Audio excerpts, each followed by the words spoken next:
All right, Foxborough Fire, workout number 7 coming at you here, finishing it up. You got your A's. The first one is 30 seconds per leg of an isolated lunge hold. You can use a dumbbell if able, but this should be pretty hard even without a dumbbell. Don't do it. So where you are not using a dumbbell, Bucky's gonna get in the bottom of his lunge position. He's gonna get his back knee about an inch off the ground while maintaining a tall chest, tight core, and he's just gonna stay there for 30 seconds. If that's too hard for 30 seconds, you can raise that knee up a little bit rather than resting. So as you feel like it's getting a little harder, okay, you can raise the knee up a little bit, but the closer you can get to the floor without touching, the better. If that's for really easy for you for some reason, you can grab a dumbbell or a kettlebell. I would suggest a light weight and just hold in the front rack position.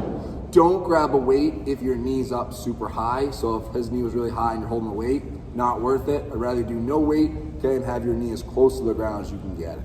All right, so after you do 30 seconds each leg, you're gonna do 30 seconds of Russian kettlebell swings. This is just to the eye level, and there's no set reps. It's really just trying to move that kettlebell for the 30 seconds, making sure you're keeping it close to the hips and using that hip pop to get the weight going up to eye level. And again, we're sending those hips back with a nice tall chest, and using that hip pop to really get that weight moving.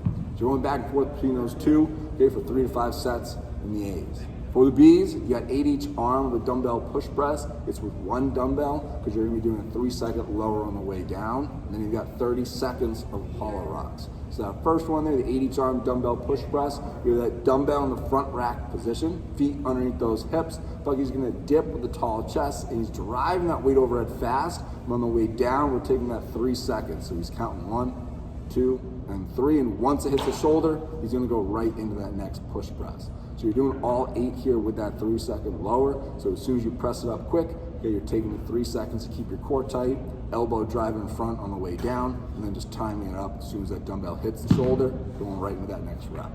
Once you get 8 per arm there, 30 seconds of hollow rocks. So setting up on the ground. Done these a couple times already, so pick something you can move for 30 seconds straight.